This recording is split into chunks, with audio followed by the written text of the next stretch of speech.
Fomos chamados para o adorar e a Ele se entregar, em suas mãos sem descansar, pois a resposta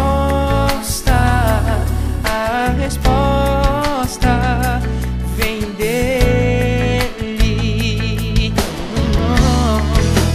Pois tu és santo, fiel conselheiro, príncipe da paz, refúgio verdadeiro, meu libertador e consolador, meu amado.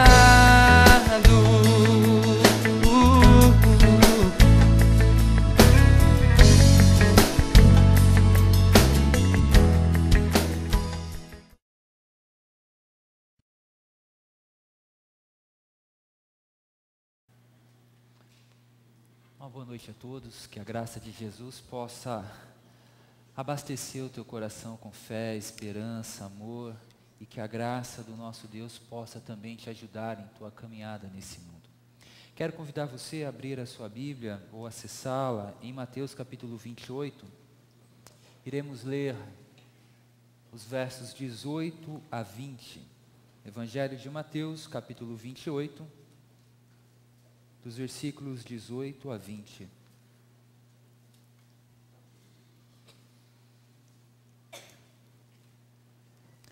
Nos diz assim a palavra de Deus: E aproximando-se Jesus, falou-lhes: Toda a autoridade me foi concedida no céu e na terra.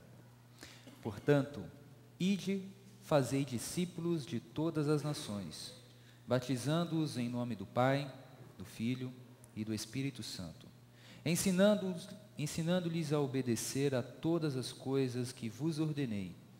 E eu estou convosco todos os dias, até o final dos tempos.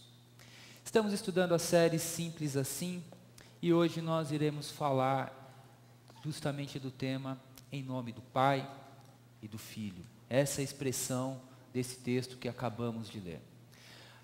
Antes de analisar o texto e essa expressão, deixe-me lembrar você essa passagem aonde Jesus está falando aos seus discípulos. Jesus ressuscitou. Jesus agora apareceu aos seus discípulos. E ao aparecer aos seus discípulos, dando evidência de que ele estava vivo, ele comeu com eles. Ele esteve ao lado daqueles discípulos que estavam tementes, com medo, não sabiam o que ia acontecer. Alguns discípulos dirigiram-se para Emaús, porque eles tinham a clara convicção de que Jesus morreu e tudo aquilo que eles esperavam ser como esperança havia acabado. Não há mais esperança. Esperávamos que Cristo fosse o Messias. E eles caminharam para Emaús. Cristo apareceu, Cristo ressurreto no meio deles. Se revelou, eles voltaram para Jerusalém. Poucos dias antes de Jesus subir aos céus, ele dá justamente essa palavra aos seus discípulos, dizendo: todo o poder me foi dado.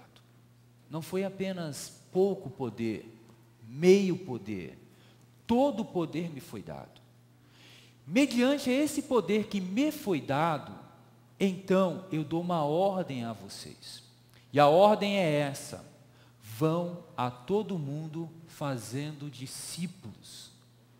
Discípulos, meus discípulos, batizando-os em nome do Pai, do Filho e do Espírito Santo.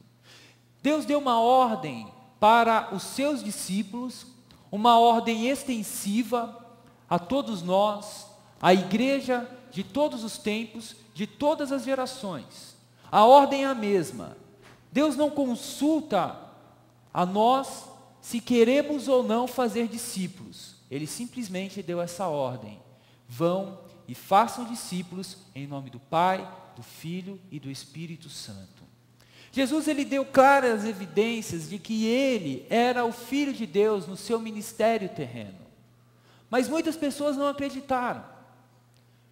Muitas pessoas, ao olharem para Jesus, olharam apenas um carpinteiro. Olharam em Jesus apenas um homem que estava fazendo barulho, arruaça, estava causando um tumulto. Alguns, por inveja, começou a persegui-los. Um desses grupos, os fariseus, começou a provocar Jesus de várias maneiras, com perguntas: se era lícito um homem se divorciar, se era correto curar no sábado, se era correto uma série de coisas. E Jesus sempre respondendo de uma maneira que aqueles homens se calavam. Esse homem da cidade de Nazaré, que quando alguém foi convidado para seguir Jesus, simplesmente falou: pode vir alguma coisa boa de Nazaré? Jesus de Nazaré, que estava anunciando as boas novas. E agora ele dá essa ordem aos seus discípulos: vão e façam discípulos meus. E é nesse momento que eu começo a imaginar essa tarefa árdua desses homens. Porque há poucos dias atrás, Jerusalém se tornou um principal palco, da onde nós podemos ler nos evangelhos, uma verdadeira carnifacia, aonde eles torturaram um homem inocente, crucificaram, maltrataram.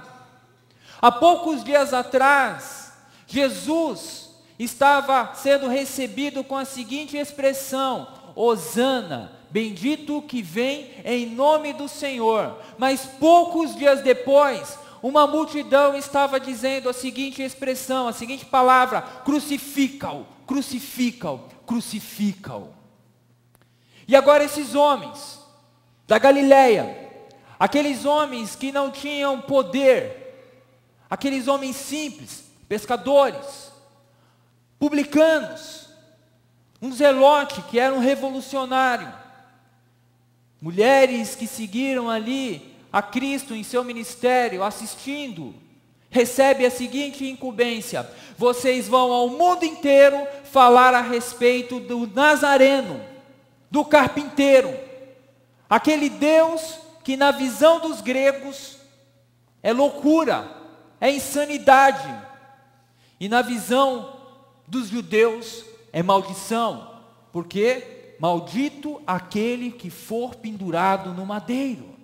Vocês vão ao mundo inteiro e vão falar que existe uma esperança, e a esperança está não no nome de Roma, não nos Césares, não no sistema que esse mundo possa produzir, mas a esperança está em um nome, e esse nome se chama Jesus. Esse nome que toda a terra, céu e todos os seres que estão debaixo da terra um dia irão se curvar e adorar é a esse Deus. Esse nome que foi predito pelo anjo, que era Emanuel, que é o Deus conosco.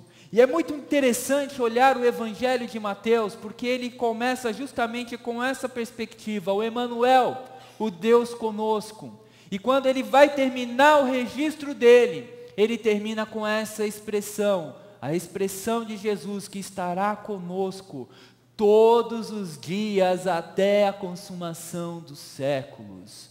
Então esses homens que viram Cristo ressurreto, vão falar aos seus algozes, aos seus perseguidores, que existe uma esperança, que Cristo ressuscitou, e que é essa esperança que cada homem, cada mulher, de todas as gerações, de cada lugar desse mundo, precisa ouvir e se curvar. É o nome de Cristo que tem poder. E esses homens saem em direção aos quatro cantos do mundo, saem falando a respeito da vida, da esperança, do amor, da graça. Há povos que viviam debaixo de escravidão, há pessoas excluídas, há pessoas marginalizadas, há pessoas que não eram consideradas sequer uma pessoa humana. Essas pessoas começam a ouvir de uma graça, desse amor, que contagia e que nos alcançou. Eles não saem para fazer discípulos em seu nome. Eles saem em direção aos 4 ventos para fazerem discípulos em nome de Jesus. Em nome de Jesus. E o texto, quando Jesus, evangelista Mateus, registra a respeito de Jesus falando, ele justamente dá essa ordem: vão fazer meus discípulos. Falem isso. Falem o que eu fiz. Falem que existe uma esperança. Os discípulos não são teus, são meus. O nome do Senhor é poderoso. E nós olhamos para a história da criação e vemos vários momentos em que homens confiaram no nome do Senhor. Um desses homens foi um garoto, ruivo, pequeno, que diante de um gigante de quase 3 metros de altura, um soldado experiente, com uma lança, espada, escudo, vai lutar contra Davi. E Davi simplesmente diz: você vem contra mim com espada, lança, e eu vou contra você no nome do Senhor. E esse nome do Senhor deu a vitória para o povo de Deus, aleluia. É esse nome que tem poder, mas ao mesmo tempo esse nome, o nome do Senhor, ao longo da história, o nome de Cristo, é um nome que causa incômodo, é um nome que causa desconforto para muitas pessoas, e arrisco dizer, até mesmo dentro das igrejas. Porque o nome de Cristo, ele vai justamente confrontar todo o meu ser, toda a minha vaidade, toda a minha imaginação, minha mente. O nome de Cristo, ele nos confronta. Esse nome, embora seja gracioso, tenha poder, é um nome que também muitas pessoas não querem ouvir. É um nome que, quando é anunciado numa praça pública, num estado laico como o Brasil, causa incômodo para muitas pessoas. Seus vizinhos, por exemplo, podem ouvir funk, podem ouvir pagode, podem ouvir o que eles quiserem, em alto e bom som, madrugada adentro.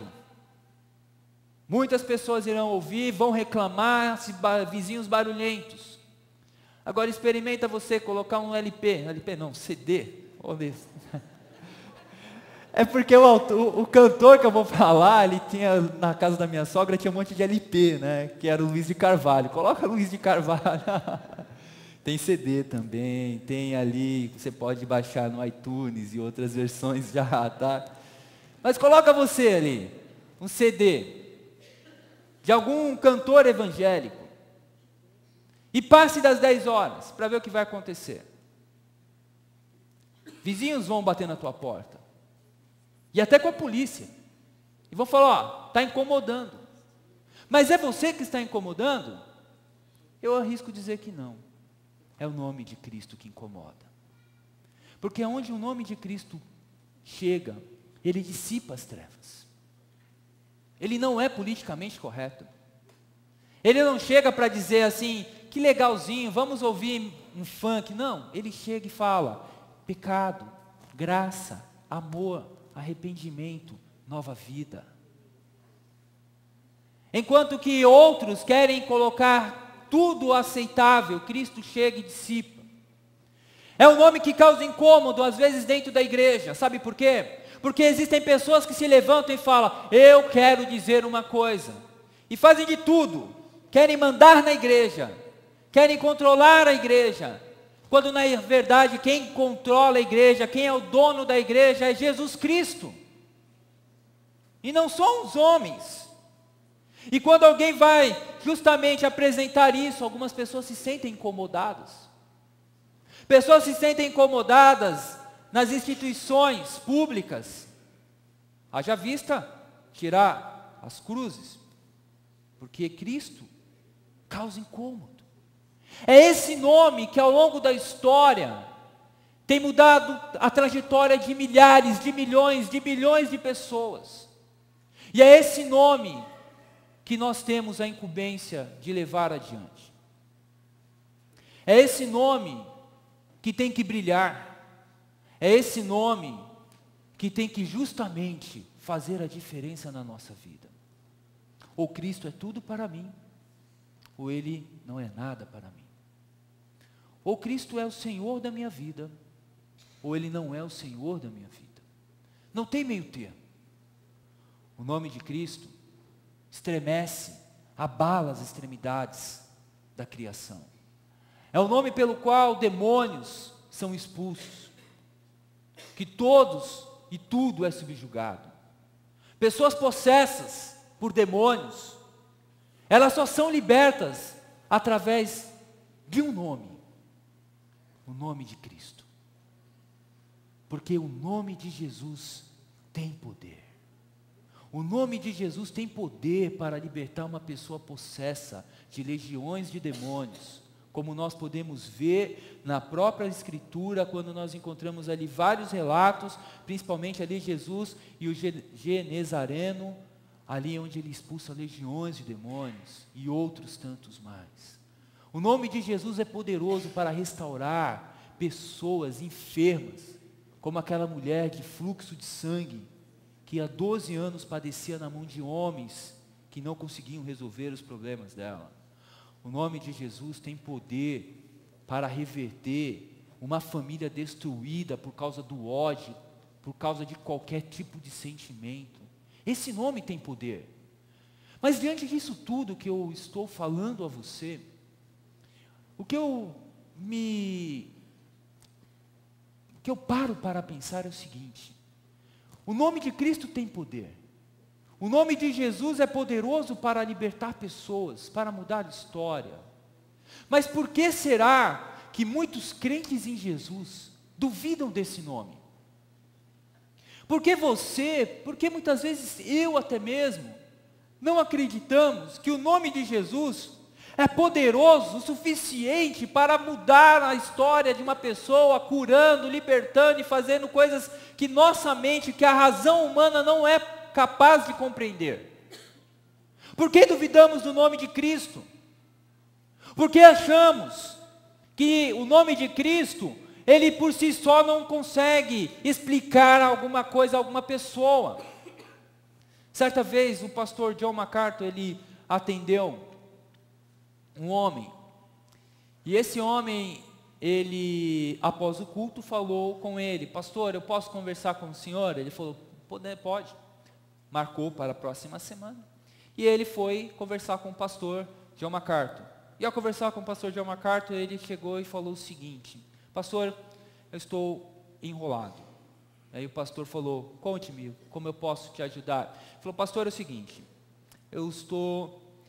eu me divorciei da minha primeira esposa, casei de novo, me separei da minha segunda esposa, estou com a terceira, mas eu não gosto da terceira, quero voltar para a segunda. Tem um detalhe, pastor, eu tenho uma clínica de aborto. Por ano, eu faço centenas de abortos, eu faturo mais de milhões de dólares por ano. E aí o pastor, ok. Ele falou: pastor, tem mais um detalhe, eu sou judeu, não acredito em Jesus. E aí ele falou assim: pastor, o senhor pode me ajudar? E o pastor John MacArthur vira para ele e fala: não, eu não posso te ajudar. Ele ficou assim espantado: você não pode me ajudar? Não. Mas eu sei de alguém que pode te ajudar. Ele abriu a escrivaninha dele, deu uma Bíblia para ele e falou: aqui na Bíblia tem um livro, o Evangelho de João. Leia, e depois que você ler, venha e converse comigo. Aquele judeu foi. Uma semana depois, ele voltou, falou: pastor, podemos conversar? Podemos. E ele falou: pastor, eu li a Bíblia. Ele falou: ok. E aí, o que você entendeu? Pastor, Jesus Cristo é o Filho de Deus vivo. Eu entendi isso. E eu entendi uma coisa mais ainda. Eu fui para o livro de Romanos e vi que eu sou pecador e que eu preciso da graça. Ou seja, a palavra de Deus tocou no coração daquele homem. Algumas pessoas perguntaram para o pastor John MacArthur: mas você não deu nenhum CD explicando sobre quem é Jesus? Ele falou: não. O Evangelho de João foi escrito justamente para isso, para que creiam que Jesus Cristo é o Filho de Deus. Mas muitas vezes nós não acreditamos nisso. Nós achamos que precisamos sempre de algo mais. Esse livro, a palavra de Deus, não é o suficiente. O nome de Cristo não é suficiente. Queremos sempre algo mais. Não acreditamos que Deus é poderoso para mudar e alcançar uma vida. Mas creia, enquanto você está duvidando do nome de Cristo, há pessoas ao redor do mundo que estão morrendo por causa do nome de Cristo. Temos acompanhado vários irmãos nossos, cristãos, que estão sendo assassinados em vários locais do mundo, principalmente onde o Estado Islâmico, que é nada democrático, tem assumido o poder. Eles não estão sendo mortos porque eles roubaram. Eles não estão sendo mortos porque eles cometeram algum tipo de delito contra alguém. Eles simplesmente estão morrendo porque eles professam acreditar no nome de Jesus. Pessoas estão perdendo emprego. Pessoas estão sendo perseguidas. Tudo por causa do nome de Cristo. Mas isso é de hoje? Não. Desde o momento do início do cristianismo, pessoas estão padecendo por causa do nome de Deus. Mas sabem, queridos, e aqui eu quero já ir dirigindo-me para alguns pontos mais conclusivos com você. O nome de Cristo nos ensina uma coisa, algumas verdades. E a primeira verdade é que nós precisamos de Jesus na nossa vida.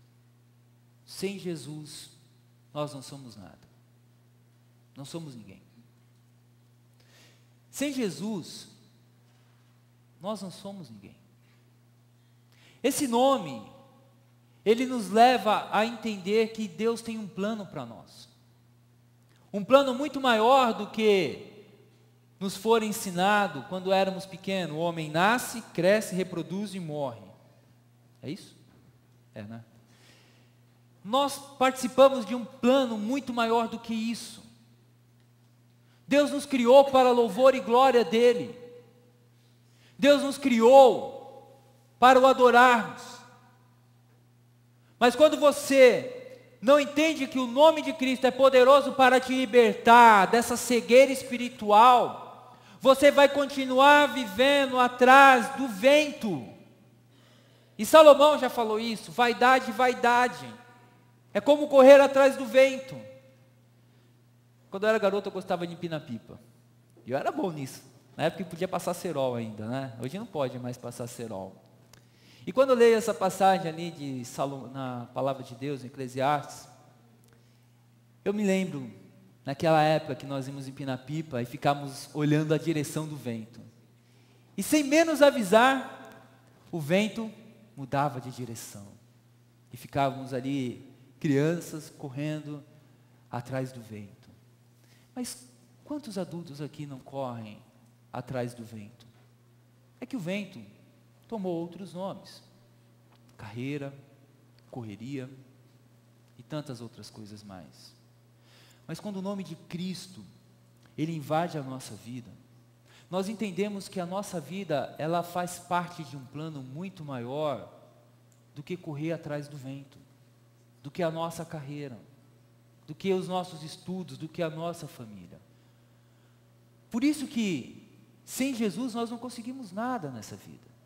Porque tudo que eu vier a conseguir conquistar, sem a direção de Cristo, não tem sentido. Por que um homem vai construir um império, sendo que ele vai morrer dentro de alguns anos? Tem sentido? Não tem sentido. Por que um homem vai tentar conquistar todo um território, exemplo, Alexandre o Grande, sendo que ele não iria desfrutar de todo aquele território e não iria estar em todo aquele território que ele conquistou ao mesmo tempo? Isso não faz sentido.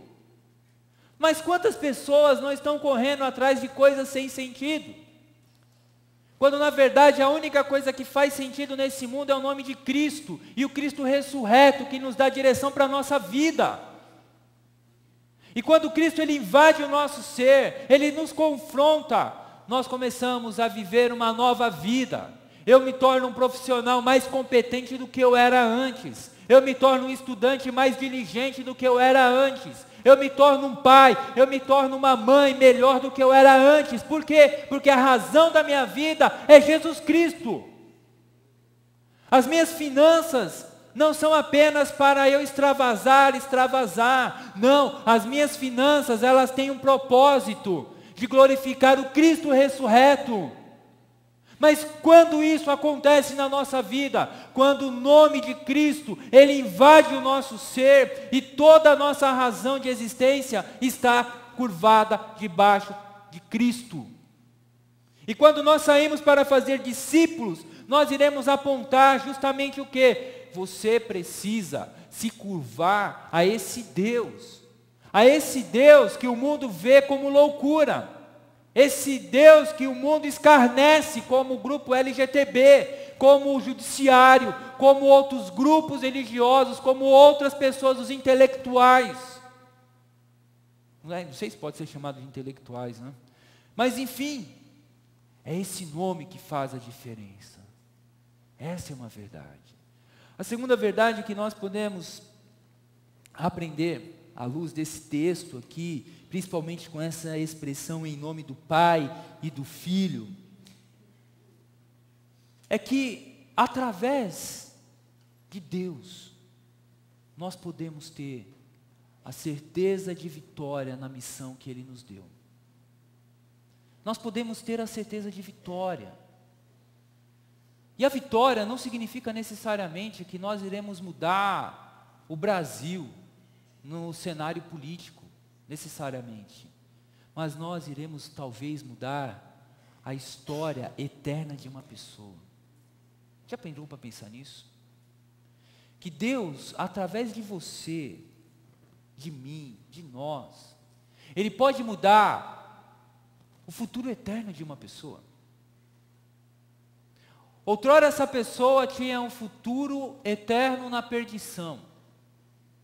Agora, através do teu testemunho, através do fato de você fazer discípulos em nome do Pai, essa pessoa tem um outro futuro, um futuro eterno ao lado do Pai, ao lado do Filho, um futuro aonde ele vai ter alegria, aonde ele não vai sofrer o tormento eterno.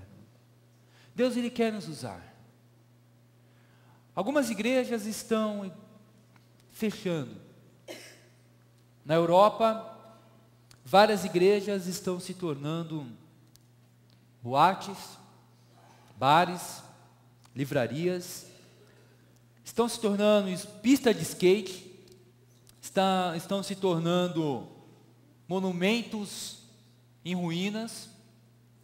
Em vários locais na Europa, na América do Norte, alguns lugares aonde outrora se adorava a Deus, estão fechando as portas. Por que será? Por que será que esses locais estão fechando as portas?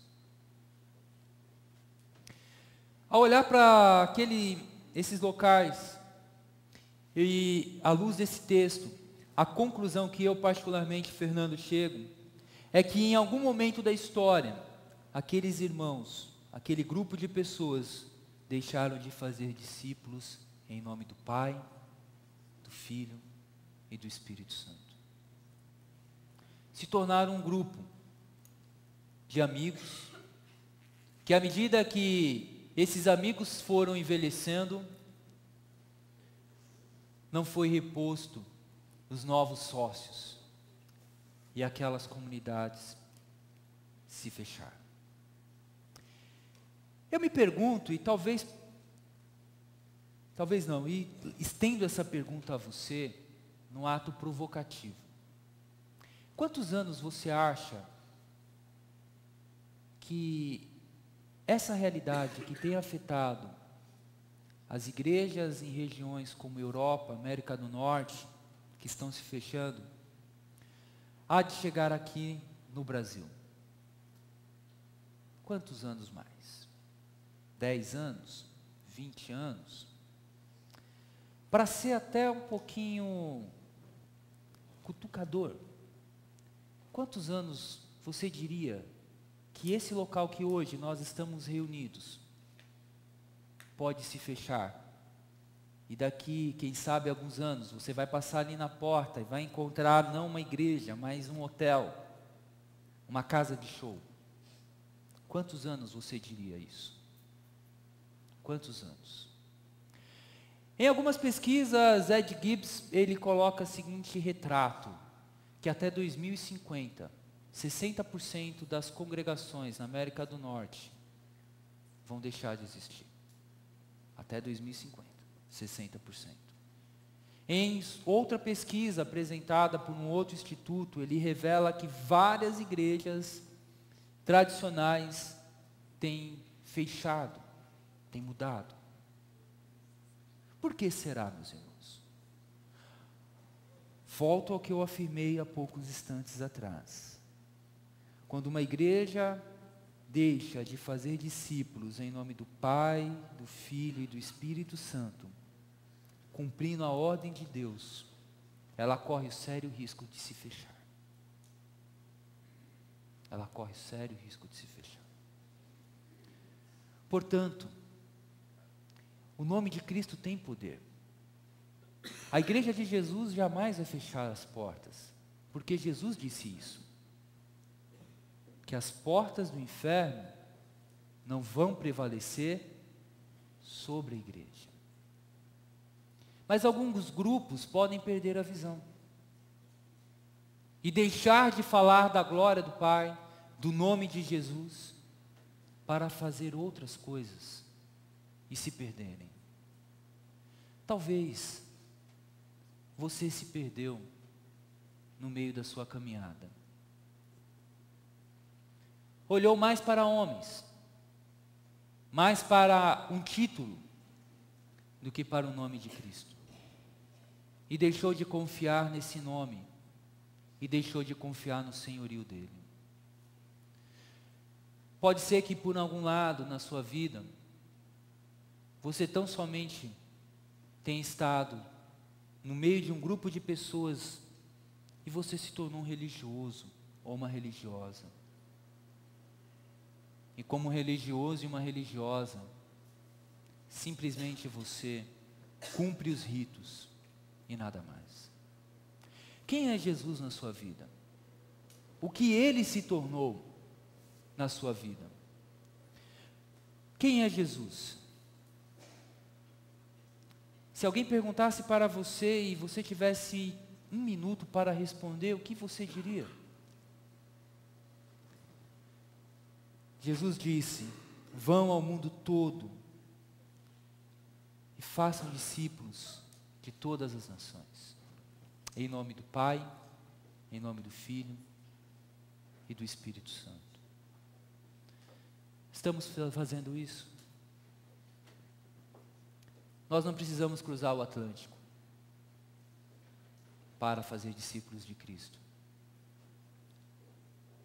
Ao acabar o término desse culto, você vai retornar para a tua casa e você vai se deparar com uma realidade, a sua realidade, aonde você vai ser instigado, tentado a se comportar como você e não como Jesus,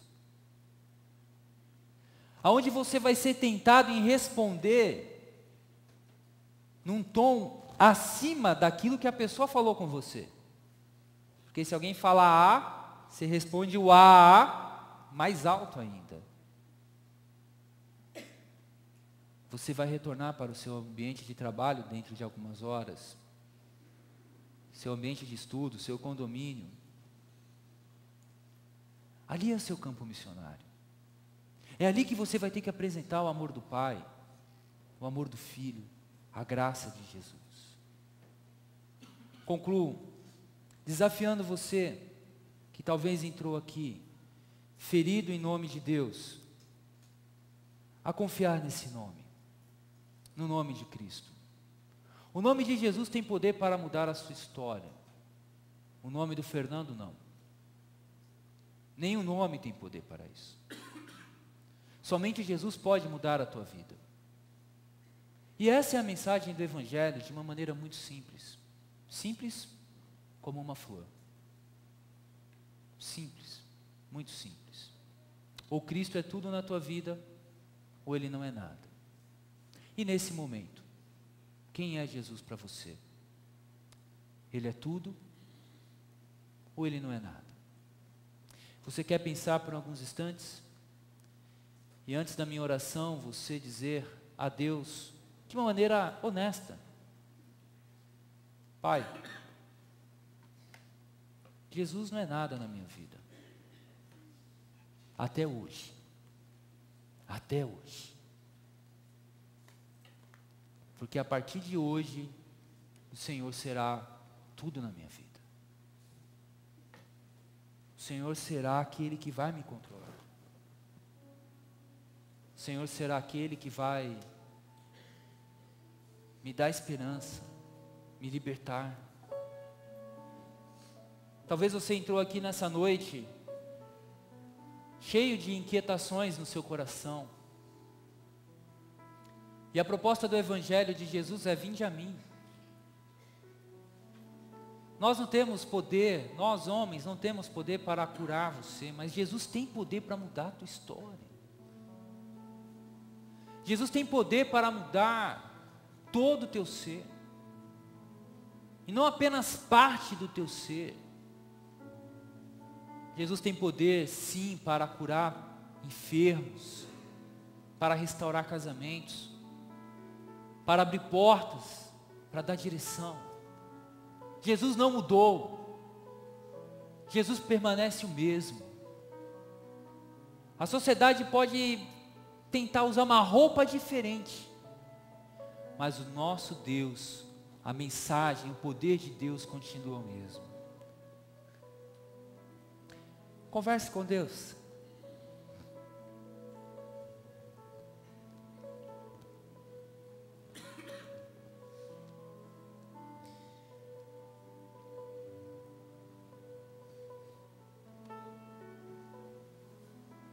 Que tal orarmos juntos? Talvez você possa ter entrado aqui precisando de um milagre. E hoje você encontrou mais do que o milagre da cura física. Você encontrou o milagre para a tua alma, que é Jesus. Um milagre para todas as áreas da tua vida. E se você deseja que oremos por você, aonde você está, você pode se colocar de pé. E com esse gesto você está dizendo: ore por mim. Eu preciso de Jesus na minha vida. Eu não preciso de dinheiro, eu preciso de Jesus. Eu não preciso da cura física, eu preciso de Jesus. Se é o que você precisa, é o que temos para compartilhar com você. É Jesus. E esse Jesus ressurreto. Vamos orar. Senhor, o teu nome tem poder.